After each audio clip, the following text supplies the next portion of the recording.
আগামী আরও ৩-৪ দিন শীতের তীব্রতা থাকবে। এরপর কুয়াশা এবং শীত কমতে পারে বলে জানিয়েছে আবহাওয়া অফিস। কয়েকটি জেলার উপর দিয়ে বয়ে যাচ্ছে মৃদু শৈত্যপ্রবাহ। আজ দেশের সর্বনিম্ন তাপমাত্রা রাজশাহীতে 7 ডিগ্রি সেলসিয়াস রেকর্ড করা হয়েছে। রাজধানীসহ দেশজুড়ে জেঁকে বসেছে শীত। 4 জানুয়ারি থেকে মৃদু শৈত্যপ্রবাহ শুরু হয়ে আজও তা অব্যাহত আছে। যশোর অঞ্চলেও মৃদু শৈত্যপ্রবাহের দাপট চলছে।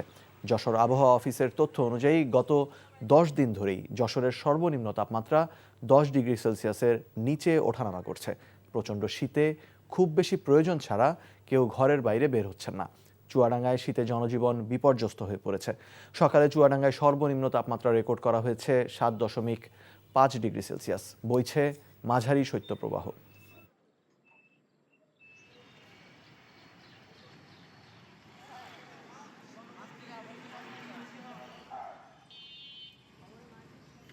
পাঁচ সাত দিন ধরে ঘন কুয়াশা, তীব্র শীতে মানুষ অতিষ্ঠ হয়ে যাচ্ছে। প্রচন্ড ঠান্ডাতে যে আমাদের সকালবেলা কাজ করতে এত কষ্ট হয়ে যাচ্ছে যে এরকম ঠান্ডা যশোরে আর কখনো পড়িনি। আজকে খুবই শীত, আমাদের খেটে খাওয়া মানুষের রাস্তা বেড়ানো খুব কঠিন।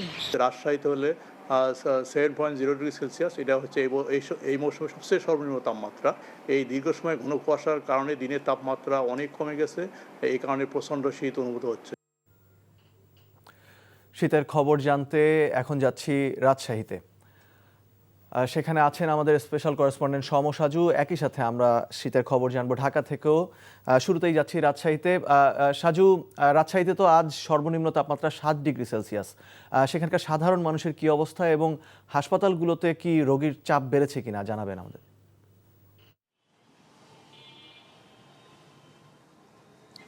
মুশফিক, রাজশাহীতে সকাল 6টায় সর্বনিম্ন তাপমাত্রা রেকর্ড করা হয়েছে 7 ডিগ্রি সেলসিয়াস, যেটি মাঝারি শৈত্যপ্রবাহ এই অঞ্চলে বিরাজ করছে। তবে বেড়া বাড়ার সাথে সাথে তাপমাত্রা কিছুটা বেড়েছে। আমরা 11টার দিকে যেটা খোঁজ দিয়েছি স্থানীয় আবহাওয়া অফিস, তারা বলেছে যে 11টার দিকে 13.8 ডিগ্রি সেলসিয়াস তাপমাত্রা সর্বনিম্ন তাপমাত্রা হয়েছিল এবং সে সময় একটু সূর্য উঠেছিল। তবে এখন আবার মেঘে ঢেকে পড়েছে আকাশ, সূর্য মেঘে ঢাকা পড়েছে।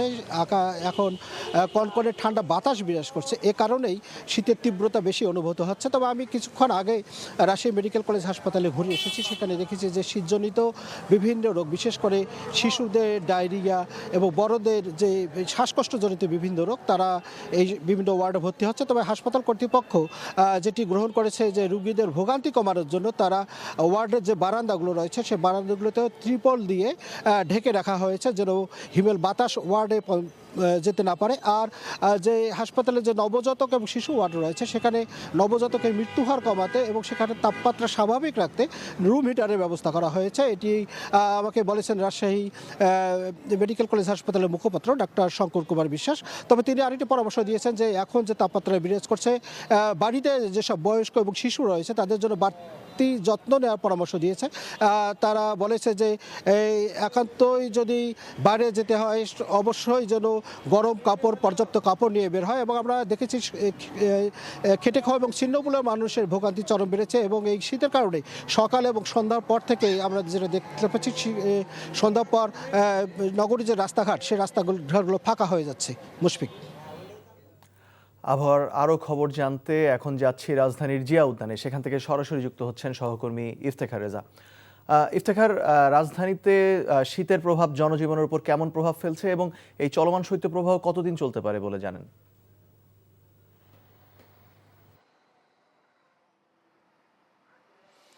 মুশফিক, কিছুক্ষণ আগেও অনেক ঘন কুয়াশা থাকলেও ঠিক ঘন্টাখানেক আগে থেকে 11টা থেকেই রাজধানীতে রোদের দেখা মিলেছে। কিছুটা সাধারণ মানুষ যারা রয়েছেন তারা কিছুটা স্বস্তি প্রকাশ করছেন এবং আবহাওয়া অফিস থেকে জানানো হয়েছে যে আগামী আরও 3 থেকে 4 দিন এই কুয়াশার তীব্রতা থাকবে, বিশেষ করে সকালে এবং সন্ধ্যার পর থেকে, এবং শেষ রাতের দিকে শীতের তীব্রতা আরও বাড়তে পারে বলে জানানো হয়েছে। এবং ঢাকা সহ ঢাকার আশেপাশে 14 থেকে 15 ডিগ্রি সেলসিয়াস তাপমাত্রা আগামী কয়েকদিন থাকবে বলে জানানো হয়েছে। এবং এই শীতের তীব্রতার মূল কারণ হিসেবে জানানো হচ্ছে যে কুয়াশা, এবং কুয়াশার কারণে মূলত শীতের তীব্রতা বাড়ছে। এবং এই কুয়াশা হবার কারণ হিসেবে জানাচ্ছিলেন আবহাওয়াবিদরা যে পরিবেশ দূষণ মূলত বিভিন্ন ইন্ডাস্ট্রি বা শিল্প কলকারখানা এবং রাজধানীকে সন্নিবেশিত করে যে ইটভাটাগুলো রয়েছে সেই ইটভাটার ধোঁয়া মূলত শীতকালে সবচেয়ে বেশি ইটভাটাতে উৎপাদন করা হয়, সেই কারণে মূলত ইটভাটার যে ধোঁয়া রয়েছে এবং শিল্প কলকারখানার যে ধোঁয়া, সেই ধোঁয়ার কারণে মূলত কুয়াশার সৃষ্টি হচ্ছে এবং জোরে বাতাস বা বৃষ্টিপাত না থাকবার কারণে সেই কুয়াশা মানে কাটছে না। সেই না কাটার কারণে মূলত শীতের তীব্রতা বাড়ছে রাজধানী এলাকায় এবং সারা দেশে একই অবস্থা। যে এলাকাগুলোতে মূলত ইটভাটা রয়েছে এবং শিল্প কলকারখানা রয়েছে সেই এলাকাগুলোতে বায়ু দূষণ হচ্ছে। তো আবহাওয়া অধিদপ্তর থেকে যেটি পরামর্শ দেওয়া হচ্ছে যে বায়ু দূষণ রোধে একটি পদক্ষেপ নেওয়া উচিত। তো এই ছিল রাজধানীর জিয়া উদ্যান থেকে শীতের সর্বশেষ তথ্য। রাজশাহী ও ঢাকা থেকে জানছিলাম দেশের আবহাওয়ার সবশেষ পরিস্থিতি।